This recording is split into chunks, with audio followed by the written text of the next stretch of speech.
நேரடியாவே கேட்கிறேன், CM sir மிரட்டி பாக்குறீங்களா? அதுக்கு இந்த விஜய் ஆள் இல்ல சார், அதுக்கு நாம ஆள் இல்ல சார். என்ன செஞ்சிருவீங்க? மேக்சிமம் கொள்கைய சும்மா பேருக்கு மட்டும் வச்சுக்கிட்டு குடும்பத்தை வச்சு கொள்ளையடிக்கிற உங்களுக்கே இவ்வளவு இருந்தா, சொந்தமா உழைச்சி சம்பாதிச்ச எனக்கு எவ்வளவு இருக்கும்?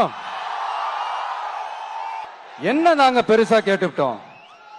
மக்கள் நிம்மதியா ஃப்ரீயா நின்னு பாக்குறதுக்கு ஒரு இடம், அதை நாங்க தேர்வு செஞ்சு அதுக்கு பர்மிஷன் கேட்கிறோம்.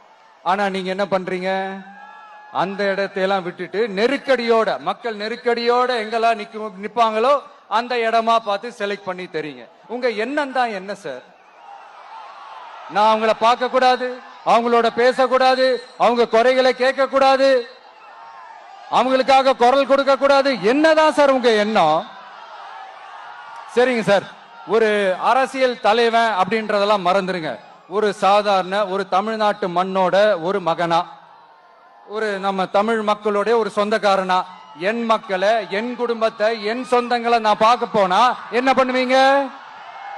அப்பவும் தடை போடுவீங்களா? வேணாம் சார்.